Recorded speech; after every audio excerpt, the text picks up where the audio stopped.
Hi guys! Welcome back ulit sa ating channel. So right now is we will be having another vlog. I mean another trip kasi start na ng ating summer vacation. So of course, may mga series of travel tayo and this is our first trip for this vacation.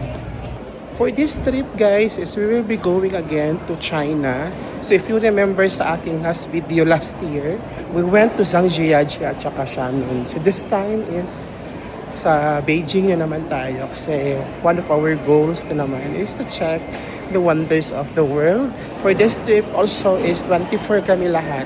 So 24 yung aking na recruit going to the Beijing today. So we are also under with the same agency that we had last year, which is the Global Excel in Davao branch. And so join us guys on this adventure as we check one of the wonders of the world, the Great Wall of China, and explore some of the more spots in Beijing. For this trip, yung aming sasakyan is Air China, the flag carrier of China. And we are full 30 packs. No? So meron pa kami 6 na kasama na hindi namin kilala. No?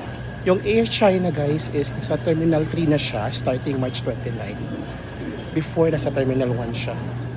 No? So it's this kind of sad kasi konti lang yung may lounge access tayo dito sa Terminal 3. We are now already inside the aircraft. Okay, so meron silang IFE, in-flight entertainment, spacious ng leg room. Okay. Tapos merong unan, at saka hapon.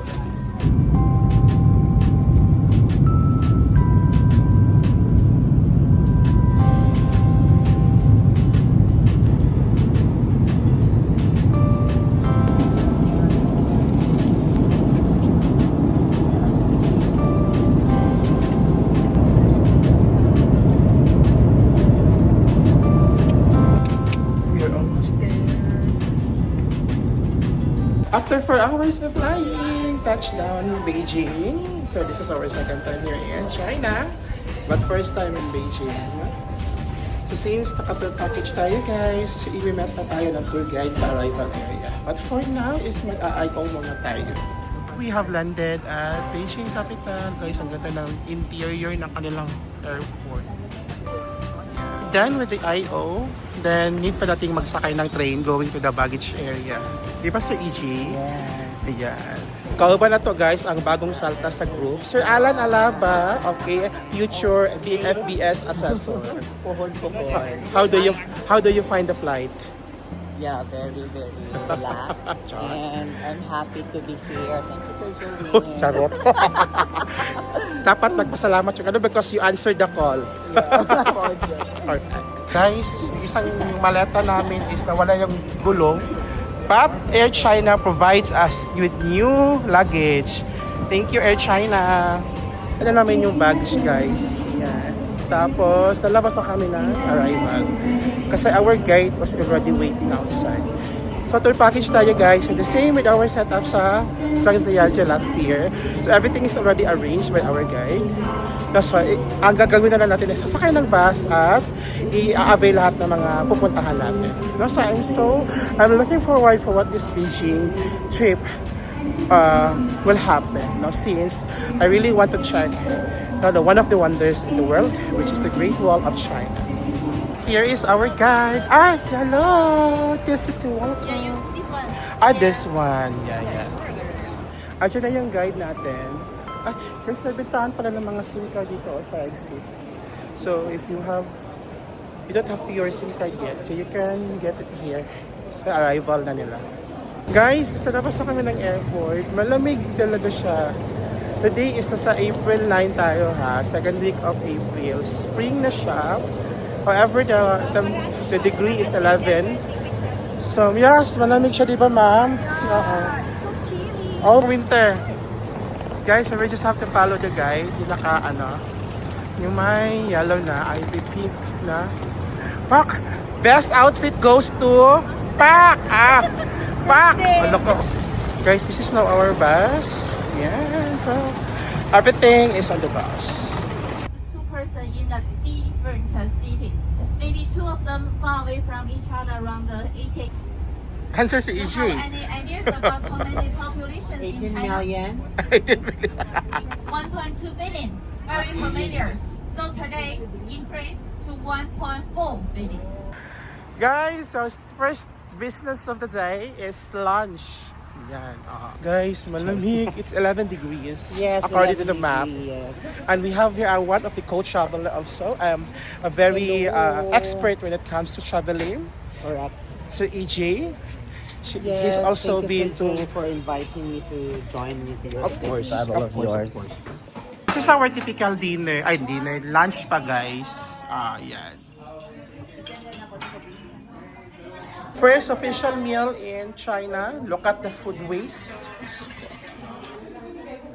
Dili po. Ang daming food. Alag na, dili po lang ano nga gutom, no? Originally guys, yung plan pala natin ngayon, itinerary is we'll be visiting outside view sa mga some of the spots here in Beijing. But since maulan siya guys, so I think we will be doing it. So indoor yung ating mga activity for today's itinerary. So may wearing daw na traditional dress and so on and so forth. Yeah. Okay, first stop guys, as second stop after nag-lunch is a tea shopping. So may magde-demo ng tea dito. Tapos bebentahan tayo ng tea. It's up to you naman kung bibili ka or hindi.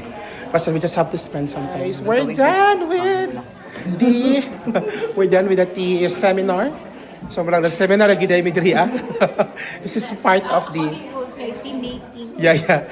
This is part of the some of the shopping stops here sa aming tour kasi we are arranging a group tour. So ito yung mga isa sa mga somehow, downside niya. Pero okay lang naman din kasi hindi na naman siya compulsory to buy. Sa gusto mo lang. Part of free na siya sa aming tour is may free na suot ng traditional dress of China. Wow, si Mama G! First stop. Wow. Sige, choose wisely the perfect fit. This is the traditional outfit that I have chosen. How do I look? You look so great. You're such an empress. The empress. Since nag-avail kami lahat ng optional tours, no, so yung next na natin na spot is acrobatic show. So yung Beijing is sikat siya guys sa acrobatic show. Last year naman yung napuntahan natin sa Zhangjiajie is yung parang lady foxing show na sikat sila. So yung nadagdag sa amin is 5,000 pesos. Ito na. Ang lamig sa labas.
There's a panda here.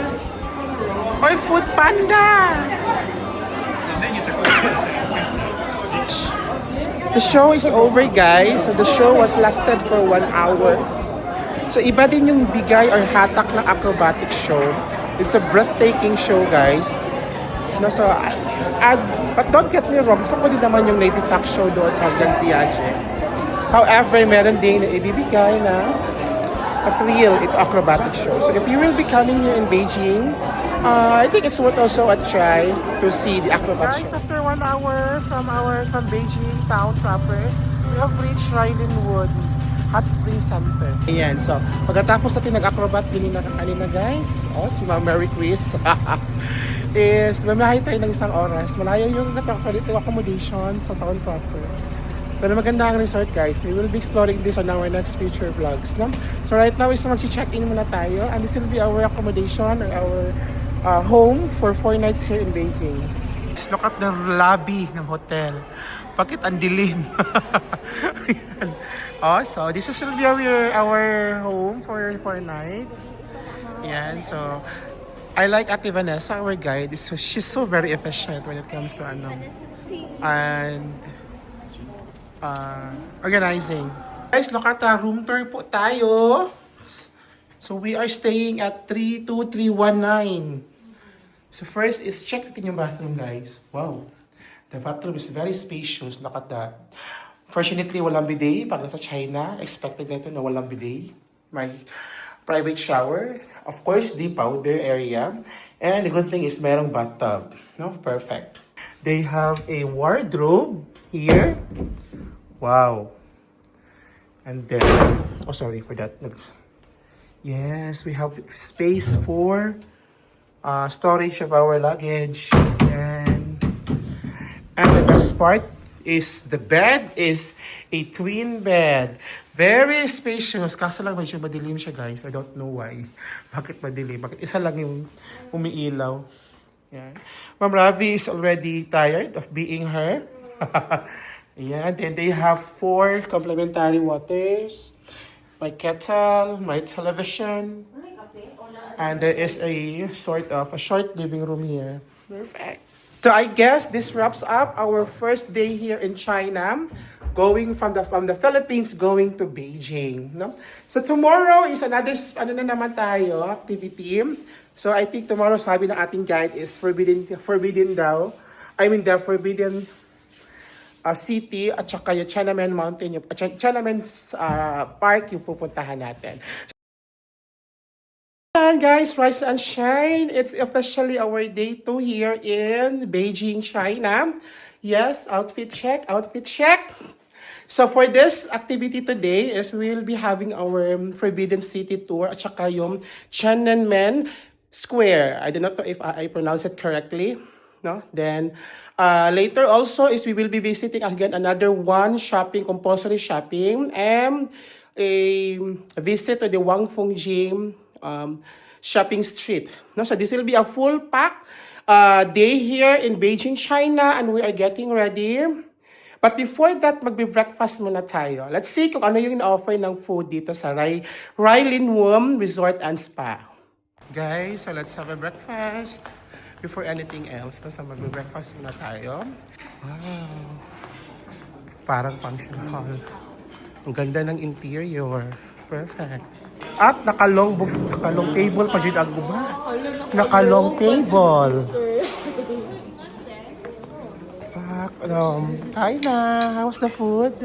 It's okay. Guys, mo ang mga food. Ano to? Cereal. Salads. Section. Uy, may mga different type of cheese. And the dressing. Salad section. Banana, parang I think I need banana. Fruits. Okay, there's a coffee there. Tapos may soup.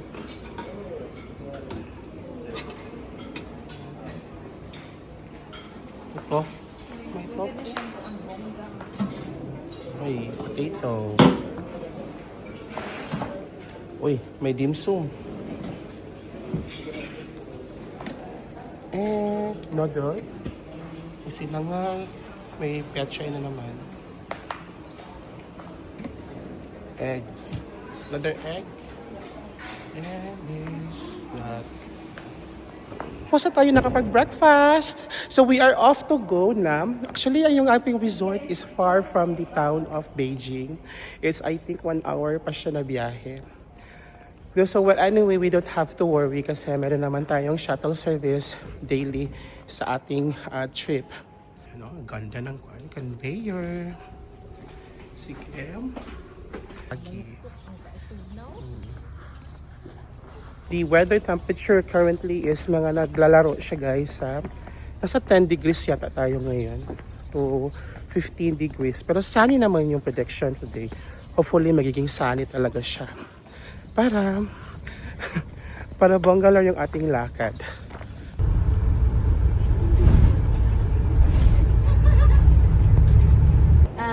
But this panda's mother, his ID. Do you know? In your country, do you register to different cities? So it is in Yung Beijing. itinerary natin today is magpa-food panda daw tayo first. She has to be. Guys, we have arrived at the Panda Zoo. Ay sa Beijing Panda. So, China is known for its having pandas here. So, of course, hindi pwedeng hindi tayo makavisit sa panda. And this panda trip is part of the optional tour na in-avail natin. Okay? Vanessa! I will take my mobile phone. Oh, that's Vanessa, our tour guide.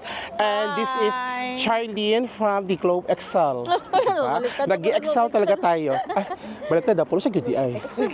Ang ganun siya, titikwingon di ay. Global Excel. Ay, usi magod. Pasama na siya, interchange. So, the guide gave us 1 hour to explore the giant panda, the Beijing Zoo. So, 1 hour lang binigay sa atin guys para mag-explore yung panda area, yung Beijing Zoo. So right now it's already 9:40, so 1 hour na talaga. So dito natin makikita yung mga different, yung giant panda, small panda, mga food panda, lahat ng panda. Wow, this is a wonderful tree. So spring ngayon guys, kaya meron tayong mga makikita mga like this na mga tree all around Beijing. So currently, yung weather is, yung temperature is 16 degree. Mainit siya guys. However, yung lamig, malamig pa rin siya, yung, especially the hangin. Here, how about that? So this one is they queuing for the panda. One is famous escape. The escape panda, he got a success in Menglan. And also you can see there have a wall. This is 1 layer, 2 layer, 3 layer. There is the panda. Ayun. Ayun ang panda. Oh. Gumagalaw ba yan? Oh, the panda is there. There. Yun. There is another panda. Guys. A bit shy si panda ngayon. Hello, panda. But I'm looking for the pink panda. You have my WhatsApp? What's up, yo? Yeah, I have. you have? After namin kanina sa Beijing Zoo, guys, is foot spa daw tayo. No, so may foot massage daw dito. The foot massage is included in the tour here. So I think parang this is also one of the compulsory shops that we need to visit and to spend time pag nasa group tour ka.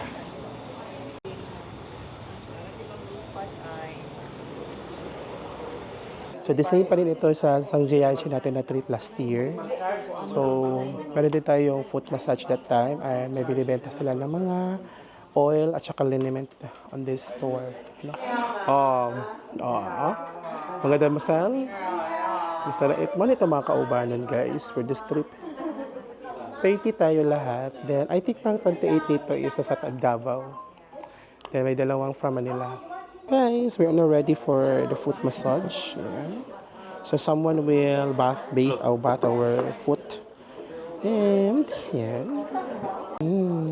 So refreshing, guys. Ayan guys, so we are done with the foot massage. Ayan, so may mga casualties na nagaganap. Magkano ang casualty? Okay, safe. Correct. Magkano casualty? Wala kasi ano siya nga. Ako, I don't have budget for that siya. You can borrow with your If there's a will, there's a way daw. Okay, let's go. 我叫人就 Guys, after namin foot spa, foot massage is, we'll be having our lunch now. The entirety sa tour, yung aming lunch is free. Included na siya sa tour. Yung hindi na lang included is yung dinner. Kaya, so mostly sa mga type of serving nila dito is parang family style. So lahat ng food nilalagay sa mesa nila. So, tapos yan, rotation na siya. Wow, they have packing duck here. Oh, that's the Peking duck. Ayun. Wow, there is a live show of Peking duck cutting here. Perfect.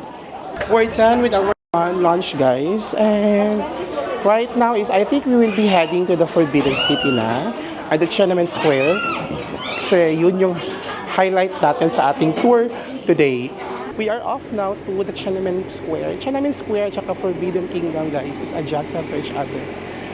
So, unahin na namin yung Tiananmen Square. Tapos, punta na tayo ng Forbidden afterwards. There's our guide holding the flag of the pink flag. And we have here, ma'am. Saan, ma'am? Jo Marie? Kumusta ito pasabay ka ron? Mag-live ka? No, ayan. Electric Power Center daw yan siya, guys, according to our guide, the state grid. Yan.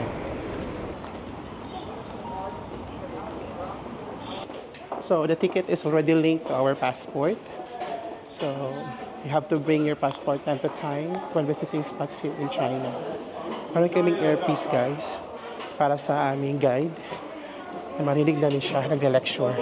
We are now walking to the Tiananmen Square. Ayan. Diyan sa loob. Then, doon banda. Ayan. Diyan na yung Forbidden City. According sa aming guide, guys, is it's better to visit daw here in the afternoon. Kasi in the morning, marami masyadong tao dito pag umaga. So, mas better daw kung in the afternoon or after lunch. Ito na yung Tiananmen Square. Ayan. When you see that, parang may building sa gitna, ito na yung kabubuan ng Tiananmen Square. That part over there is the Forbidden City.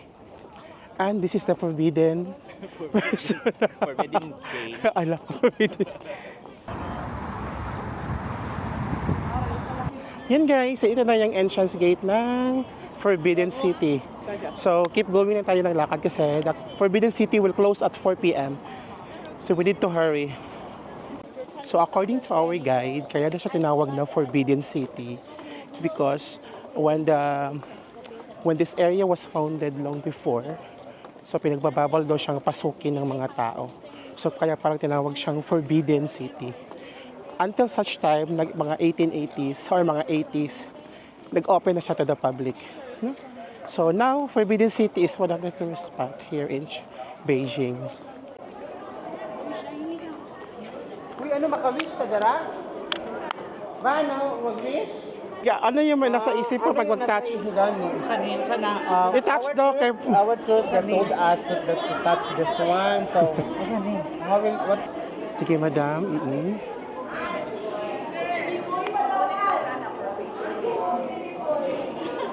Grabe ka. Kataimtim mag-wish, oy.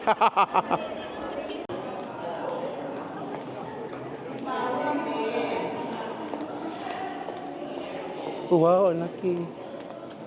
Guys, ito na yata yung pangalan sa dulo. Ito na yung dulo-dulo ng Forbidden City. But you can still get inside there. May photo op pa siya. So we were only given 30 minutes for personal pictures and free time.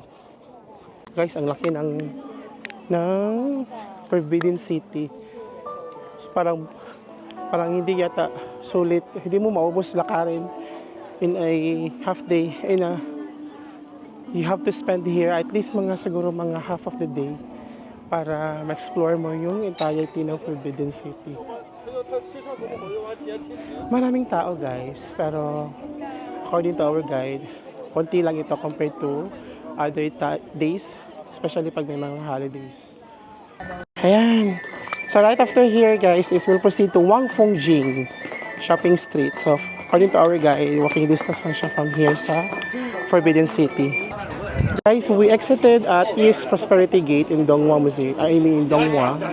Tapos straight ahead lang yung Wangfong Jing Shopping Street. Ganito ka-lively sa labas, guys. And yan, straight ahead lang.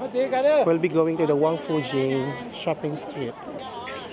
Ang daming mga stores dito, nakaka-entice. Guys, this is the entirety of the street from there, yan, all over there sa kabila, doon. Yan. That is what we call the Wangfong Jing Shopping Street. So according to our guide, the Wangfong Jing is street of designer brands. No, so sabi niya wala na tayo makikita dito ng mga pang souvenir shops. So I think parang meron siyang isa-suggest na place na puntahan na namin bukas for the shopping for the Graph Magnet. So what we're going to do is mag-window shop lang tayo at saka maglibot-libot, ikot siguro dito sa Wangfong Jing Shopping Street. Guys, may Zara. Yan, dito. Tapos dito naman sa kabila is may Fila, guys. Then dito parang may Tissot. Yan. Then I can see also a Lancome. Dito din yung Lancome. Designer brands. So all the way up to there is still part of Wangfong Jing Shopping Street. Tapos guys, meron ding Adidas dito. May Adidas. Ayun, may Adidas. Yan, Adidas. May ano dito, may malaking TV. Tapos may lumabas na panda. So parang sa Chengdu style. Ayan, so this is part of the Wangfong Jing. Ayan.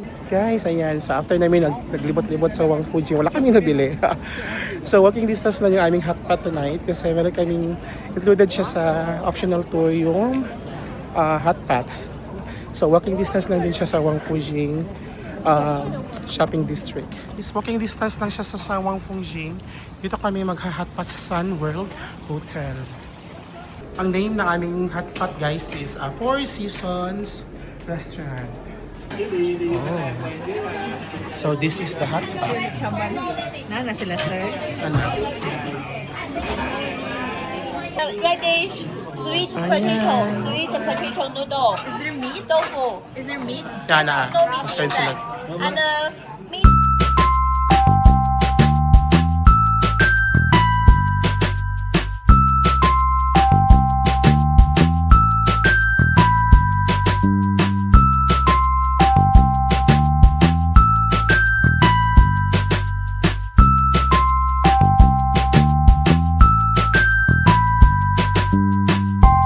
Okay guys, we're done with our hot pot. That was the best hot pot I've ever had. And we just experienced a Chinese hot pot. So right after this is mama naman at the back. We'll be heading now to our hotel for the rest, and that will be the end of our second day here in China. So we still have 1 hour trip going to our hotel. Guys, we're back at the hotel. No, yeah. So I think that comprises our day 2 here in Beijing, China. So we had fun, we had joy, we had fun, we had season in the sun.